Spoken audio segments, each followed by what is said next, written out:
This was beyond ego death, something I had experienced many times before. Suddenly, all these seemingly incongruent scientific, theological, and ontological schools of thought I could see truths in, but could not reconcile together, came together, and God and the God state are much more accessible than recognized.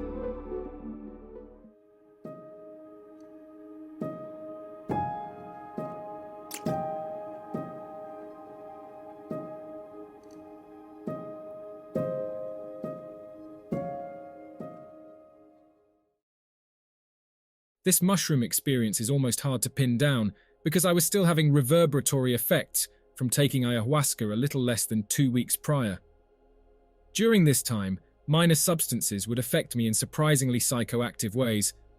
For example, a shot of tequila put me in a DMT state for a few minutes. I was 22 at the time, jobless, broke up with my girlfriend a couple of months before, and staying at a buddy's pad. Typical country song turbulence commonly seen in the lives of an early 20-something. My mental state was fine though. I was generally happy during this period. I was also very experienced with psychedelics, and even shamanic trance during this time, as well as being relatively well versed in esotericism, though much of that knowledge was facile at the time. Anyway, I was invited to come chill with a good friend Carl and his girlfriend Erin for the night at their apartment and partake in some mushrooms. Sounded great to me, even though we only had about 20 grams of weed between the three of us. I, for one, need my bud during such mind-altering occurrences. Mushrooms have always been one of my favorite substances, and my experiences have been evolutionary with them. Meaning each and every time I've done them has been at least pseudo-enlightening, and those knowledge fragments have created a significant sum. So I make my way over there, at around 10 p.m. We hang out for a bit first, watch some senseless TV, and then decide to partake. Erin decides not to since she has to work in the morning. So Carl and I take 10 grams of psilocybe cubensis each, and then split a 1-gram joint. I'm glad we had what weed we did. Psilocybin is one of my favorite substances, yet both the come up and the come down can be uncomfortable. Anyway, oddly enough, most of what we both felt for the first hour or so was just lethargy. I almost always feel this subtle cold, coursing through my bloodstream when I first take shrooms. For whatever reason, this sensation was tenfold this particular night. Carl had the same invisible weight pulling him down. After an hour or so of not peaking, we thought maybe the shrooms were bunk or something, so he excused himself to bed. Which was fine with me, as I was somehow feeling sleepy as well. Sleep didn't come, but there were about 40 minutes of deep contemplation. This began sometime between 11 and 11:30. It was a mild trance state, and the darkened room I was lying on the couch in helped intensify some of my inner visions. I was thinking about common macro subjects which frequent my thoughts, despite whatever state of consciousness I may be in. At some point, my inner realm superseded my outer, and I heard the sound of light water trickling. This water sound slowly intensified. Then I heard the clear sound of birds chirping, many of them ambiently and happily chirping. I looked up and could see some flying from tree to tree. I was no longer in Carl's apartment. I was in a thick jungle by a stream. This was me, only it wasn't. Movements were automatic. It seemed like I was a Mayan priest doing some sort of ritual in the jungles of Peru. It was obvious to me at the time that this was me in a former life. Typical mushroom effects are now in full swing. The change was much more sudden than the usual gradualness of most of my shroom experiences. The walls are breathing. I'm getting geometric patterns. The not uncommon floating sensation is present. As I realize I'm aware of these sensations, I also realize I'm no longer in Peru, no longer a priest. What I do see are dust devils, indwellers. To preface, a couple of years before this experience I took some crappy derivative of LSD, Foxy, which did little other than basically give me indwellers, which were kaleidoscopic demons who would openly mock me when I closed my eyes.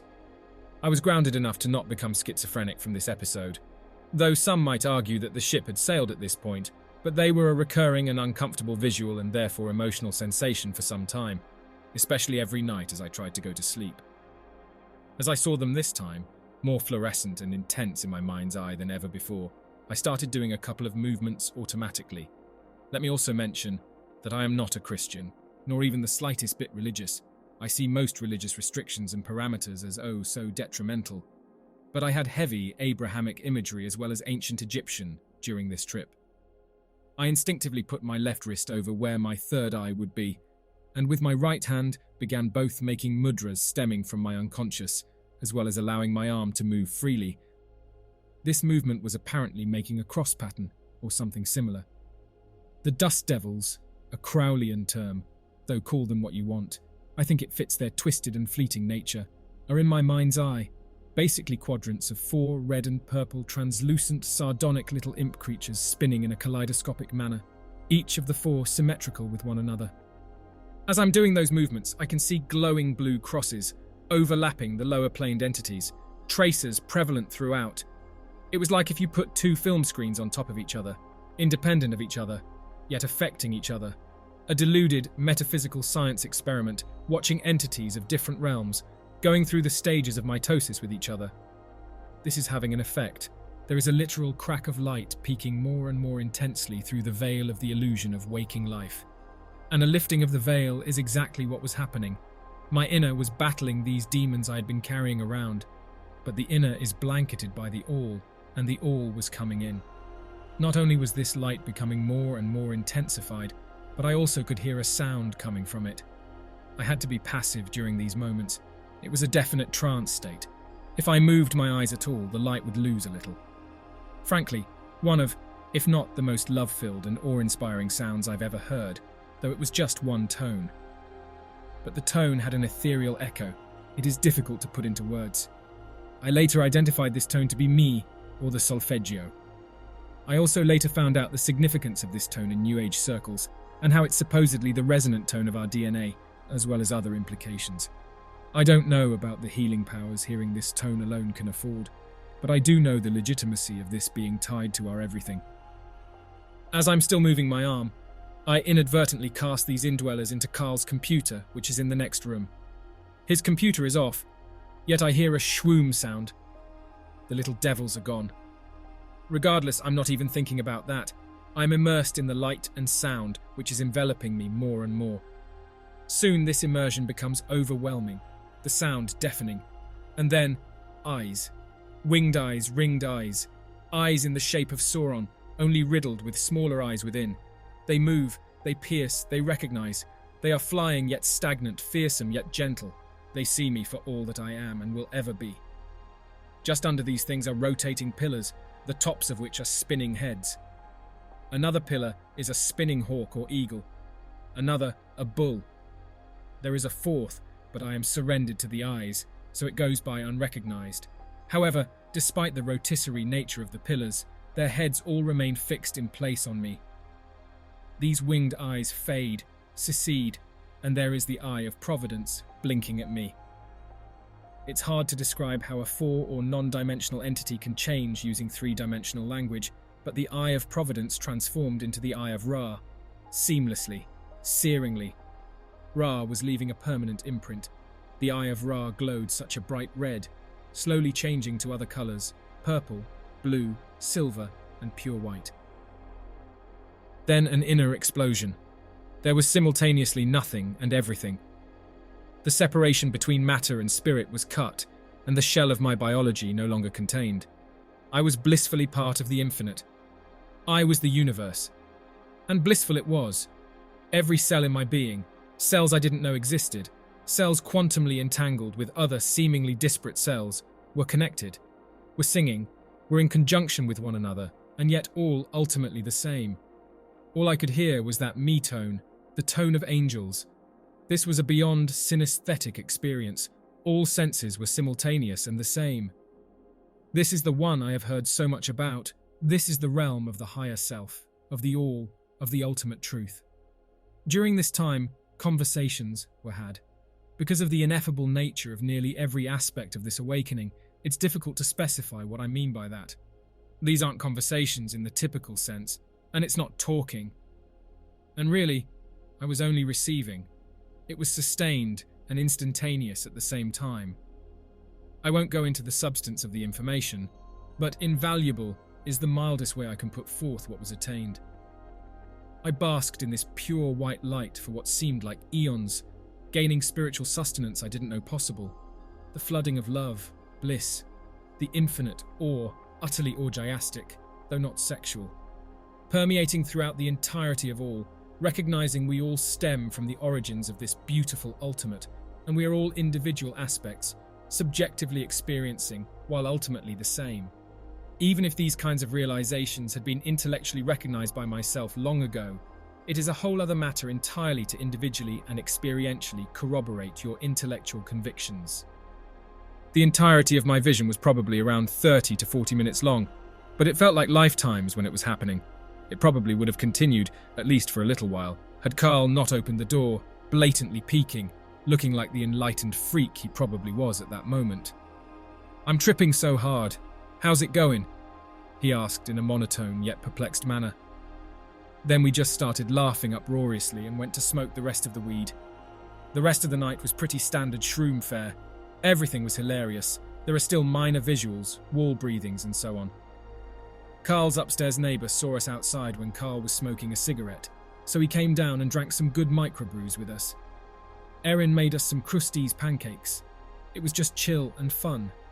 Light-hearted even, which deeply contrasted with the intensity of pure love I had experienced just before. The come-down didn't fully happen until probably around 5 or 6 a.m, and I never reached REM sleep until the next night. I contemplated and absorbed what had happened. The next day, Carl's computer, to which I totally inadvertently sent those indwellers, was screwy, so much so that he had to take it in for repair. There were viruses and some weird partition damage that had to be addressed. I know that sounds hard to believe, and if it didn't happen, I'd be skeptical. I was skeptical as fuck, and I never told Carl about what I'm convinced had happened. I excised personal demons, and they went into Carl's computer as a receptacle or the like. I felt kinda bad about it, and I didn't hide it from him out of guilt, so much as out of sounding utterly insane. Carl's experience was for him among the most intense times he'd taken shrooms, but it was nowhere near the experience that I had, just stronger visuals and entheogenic ego loss. I didn't tell him exactly what had happened until much later, largely because it was, and is, difficult to articulate. Also largely because this was the most spiritual experience I've ever had, and talking about it seemed almost sacrilegious. I understand the sentiment and the impulses of, say, ancient Jews who thought uttering the true name of God was blasphemous. I've taken Datura before, and it was the most Bosch-esque, libidinously and convincing experience of hell I think you can have in this world without actually dying. This, however, was heaven, in every sense of the word. Despite the continual profoundness of all of this, I was built with a skeptic's perspective first and foremost. If God does exist and you do meet, be skeptical even then. If you find yourself in heaven, or hell for that matter, who's to say it's not even more of a Matryoshka doll than even that? And so on. Well, I was skeptical of the implications of my experience for a long time. It deeply stayed with and affected me, but I intellectually dismissed quite how significant this awakening was. I did, however, finally tie in that if we are all ultimately connected to the ultimate, then the collective unconscious and its inherent Jungian archetypes make much more sense to me, especially reconciling subjectivity with the problems of objectivity, collectivity, and other minds. I truly believe every entity, deity, angel, and demon I encountered during this was 100% real, while also being 100% subjective. This is not as mutually exclusive as first meets the eye, similar to the observer paradox within quantumness. Continuing on my path, I began to get little nuggets of explanation, or at least corroboration of the realms I had encountered. I'd read the Tibetan Book of the Dead and the psychedelic experience before, and suddenly, the Bardos made much more sense. Same with the Kikuabala. Hermeticism has always been influential on me, but now I have a better intrinsic cryptography system, which I personally see as a different roadmap of the same system. This state is among the highest possible, from what I can gather. In most theological and esoteric thought, it is called Eftya in Hinduism. It is coming in contact with the Atman. The Gnostics and Rosicrucians were all about dismissing the material, again so similar to Buddhism and detachment, and going to God, that is this state, the true light. This was beyond ego death, something I had experienced many times before. Leary westernizes the TBOTD and almost verbatim talks about the plane involving light, sounds of birds, water, and so on. And you can so easily tie the Book of Revelation to a westernized Christian version of the Book of the Dead. It's not Armageddon of the earth, but of one's soul, being, and psyche. But the real puzzle piece to my own path regarding this was reading the book of Ezekiel. Ezekiel's vision is nearly identical to mine, or I guess vice versa, except with the omission of Ra. But the Ophanim, those eye wheels, the chariot, not angels in the anthropomorphized BS imagery we are fed with pastels and sunsets. Genuine, biblically accurate, high-ranking angels.